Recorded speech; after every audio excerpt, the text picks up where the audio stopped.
The applause hit me before the words did. One moment I was standing beside Theo near the dessert table, and the next, my mother, Miriam, lifted a slim folder under the warm lights and said clearly, "We want to give June and Caleb the house." The room erupted, chairs scraped, glasses clinked. June covered her mouth, already crying. Caleb wrapped an arm around her shoulders as if he had earned the moment. Theo's fingers brushed mine. Tentative, waiting. I kept my hand still. Miriam beamed at the crowd, not at me. My father, Frank, nodded proudly, the way he used to when June got another second chance. They looked so certain, so satisfied, as if this gift had cost them something. I breathed once, slow. Nearly 5 years of mortgage payments softened behind my ribs like a bruise I had been pressing for too long. 4 years and 8 months of covering late fees, roof repairs, and a water line fix, all while they talked about good fortune and stability. No one looked my way now. That part, at least, felt familiar. June let out a shaky laugh. "I cannot believe this," she said, clutching the folder to her chest. "You two are unbelievable." Miriam wiped at her eyes. "You deserve it, sweetheart." Theo shifted beside me and whispered, "Nora, do you want to step outside?" "I am fine," I said. My voice sounded steady, too steady, the kind you learn from years of swallowing disappointment before it has a chance to show. The photographer circled us, capturing the moment from every angle. I stood just outside the frame, watching the celebration swell around a home I had quietly kept alive. If you have ever stood in a room full of people and felt invisible in plain sight, stay with me. I am not telling this story to be heard, I am telling it so none of us disappear again. When the applause finally faded into background noise, another memory rose in its place the morning I graduated college. Miriam had slid a folded card across the table and said, "We are proud of you." Nora, as if pride could fill the envelope's thin weight. Inside was $75. She smiled as if she had given me the world. 2 years later, when June graduated, the backyard erupted with lanterns, music, and a cake so big it needed its own table. Frank dangled a set of keys in front of her, pinched between 2 fingers so they sparkled in the sun. "Your car is in the driveway," he said. June screamed and threw her arms around him. I clapped with everyone else, pretending the sound in my chest was not something breaking. Miriam used to introduce me to distant relatives with a gentle laugh. "Nora is low maintenance. She never needs anything." She said it like a compliment. It landed like a sentence. June, drifting from hobby to hobby, would sigh into the phone and Miriam would coo, "It is all right, sweetheart. We will figure it out." When June overspent, Frank wired her money. When she forgot deadlines, someone smoothed the edges for her. I learned to be steady, invisible, the one who never caused trouble. At dinners, conversations angled toward June's newest dream while I cleared plates before anyone asked. Theo once whispered, "You know you do not have to take care of everyone." I remember answering softly, "Someone has to," and somehow, everyone agreed it should be me. The year everything shifted. Frank's hours were cut at the plant, and Miriam's arthritis grew so sharp she could barely grip a steering wheel. Bills piled in uneven stacks on their kitchen counter. During one call, Miriam's voice trembled. "We might fall behind next month," she admitted, "just until things settle." Things never settled. I opened my laptop, logged into my bank, and set a recurring transfer for $1,780. "It is temporary." I told Theo. He studied me. "You are taking on too much. They need help." I said, "And I can manage." By the 6th month, the payment no longer felt like a decision. It was a quiet reflex. Each notification read the same payment processed. No questions, no acknowledgement, not even a pause in the family group chat. One night, Miriam mentioned over dinner, "We have been so blessed the house never had issues." Some families lose everything after one bad storm. I felt my hand go still around my fork. Weeks before, I had covered a roof repair for $4,600 after a windstorm cracked shingles. 2 months before that, I paid $1,150 to fix the water line. I emailed the receipts to myself and said nothing. June flitted in and out of jobs, shifting each time she felt bored. Miriam praised her courage to start fresh. Frank called her their free spirit. When I helped them refinance, he patted my shoulder and said, "You always know how to handle paperwork." Nora, thank you. Not once did he glance at the numbers. Theo asked gently one evening, "Do they know how much you have carried?" "It is better if they do not." I whispered, "If they knew, they would only feel ashamed." But the truth was simpler and far heavier. They did not feel ashamed. They did not feel anything at all.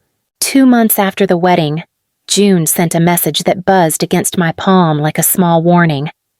"Dinner at the house, just us. I want to celebrate." She added a heart at the end, as if warmth could erase everything beneath it. Theo glanced at the screen. "Do you want to go? I should," I said. The words tasted like obligation more than agreement. When we pulled into the driveway I had kept paid for nearly 5 years, June was already waving from the porch. "Come in." I made pot roast. Inside, Miriam was adjusting cream-colored curtains. They were new. She had always loved the old blue ones. Yet now she said brightly, "This color suits June's style better." Frank clapped Theo on the back. "Glad you two could make it." No one commented on the twist in my posture, or the way my eyes caught on the walls now painted a sunny beige. June spun in a slow circle. "I finally feel like this place is mine." My mouth tightened. "You have done a lot with it." Miriam smiled at June. Soft and adoring. She has always had such vision. Theo's hand found my arm for a moment steady, careful, offering support I did not ask for but needed all the same. And still, every gesture in the room made one truth louder. I was a guest in the house I had saved. Dinner smelled like rosemary and heat, but the air felt pulled tight, as if the walls themselves waited for something to snap. June talked through most of the meal, her hands fluttering as she described paint samples and a fire pit she wanted Frank to help install. Miriam kept giving him small, pointed glances. By the time dessert plates were cleared, Frank finally cleared his throat. "Miriam and I have been talking," he began, folding his napkin with deliberate slowness, "about our next steps now that the house belongs to June." June's smile faltered, but she did not look up. Miriam continued gently. Voice dipped in practiced softness. "We need somewhere quieter, somewhere stable. Your cabin in Oregon has always been perfect for that." The words landed in front of me like a verdict, not a request. Theo straightened beside me. I felt the movement but kept my eyes on Miriam. "You are asking to stay there," I said. Miriam shook her head, almost sympathetic. "Not asking, sweetheart. We have decided." "It makes the most sense," Frank added. "You barely use it anyway." My shoulders went still. "It is my place," I said quietly. Miriam's smile tightened, "and we trusted you would understand." June picked at her thumbnail, avoiding my gaze. The room hummed with an old expectation that I would fold, adapt, make everything easy the way I always had. I set my fork down, aligning it with the edge of my plate. The sound was soft, but it cut through every assumption at the table. "No," I said. Miriam blinked. "Nora, do not be dramatic." "I am not," I told her. "I am simply not agreeing." Theo did not move, but I felt him steady behind me. The table, the house, the years they all shifted, finally, around that single word. Theo did not speak until we were in the car. His hands stayed steady on the wheel, but I felt the question sitting behind his teeth. I kept my gaze on the passing streetlights. They will call, he said quietly. I know. My voice sounded like it belonged to someone older, someone who had waited too long. When we got home, I hung my coat, kicked off my shoes, and walked straight to my desk. The lamp cast a narrow circle of light. My laptop blinked awake like it had been waiting. Theo hovered in the doorway. Do you want me here? Just stay close, I said. I opened my contacts and blocked every number linked to Miriam and Frank. The small clicks sounded too gentle for what they meant. Then I opened the cabin's security app. One by one, I deleted the outdated access codes, removed their old garage entry, changed the PIN, activated two-step verification, and tightened motion alerts. A notification confirmed the update. Theo exhaled, not in relief, but in understanding. Next, I pulled up a folder labeled Home. Inside, nearly 5 years of payments, repair invoices, timestamps evidence of a life I had carried alone. I scanned each line, not to justify anything, but to remind myself of reality. Theo stepped into the room and touched my shoulder lightly. You did the right thing. I nodded. I am done making myself small. He did not answer. He did not need to. His silence, for once, felt like room that finally belonged to me. 3 days passed before anything cracked. I was halfway through a morning meeting when my phone vibrated once, then again, sharp, insistent, skittering across the conference table. I excused myself and stepped into the hallway. This is Nora Alden. A pause, then a calm voice. Ma'am, this is the Deschutes County Sheriff's Office. We are calling about your property in Bend. My stomach drew tight. We have 2 individuals here who entered using an outdated access code. They claim to be your parents. I pressed my back to the wall. Are they still inside the cabin? They are on the porch now. We need confirmation on whether they have permission to be here. No, I said. They do not. Theo saw my face through the glass and was already standing when I walked back in. They are at the cabin, I said. We need to go. The drive felt longer than the highway itself. Theo kept one hand on the wheel, the other resting near my knee, quiet in the way that steadied me. When we turned onto the gravel road, I saw the cruiser first motionless, waiting. Miriam sat on the porch steps beside 3 duffel bags. Frank stood behind her, arms crossed. When they saw me, Miriam rushed forward. Thank God you are here, she said. Tell them this is a misunderstanding. It is not, I replied. Frank's jaw tightened. We used the code you gave us. You said for emergencies. This is not an emergency. The officer stepped toward me. Ma'am, do you want them removed from the property? Miriam's eyes widened. Nora, do not do this. We have nowhere else. You had a home, I said. You gave it away, Frank snapped. Your sister would never treat us like this.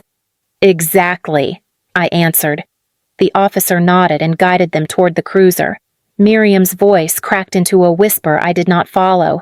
The bags stayed on the porch, mute witnesses. When the locksmith arrived, he handed me a new set of keys. Cool metal, clean cut. This time, I did not give them a copy. The morning after the cabin incident, my phone lit up with a call from my cousin Kelsey. Her voice was careful, like she was stepping around broken glass. I just talked to June, she said. Your parents showed up at her place last night? I closed the fridge door slowly, and she would not let them in. Kelsey replied. She told them she was not getting involved.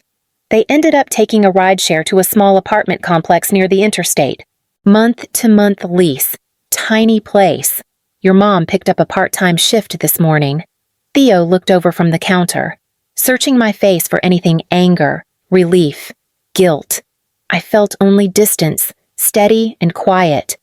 Thank you for telling me, I said. Kelsey hesitated. Your mom. She left you a voicemail. She sounded different, smaller. After we hung up, I sat on the edge of the bed and pressed play.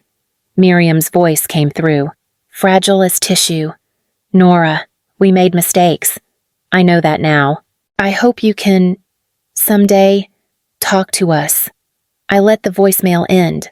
I did not delete it, but I did not replay it either. Theo came to sit beside me.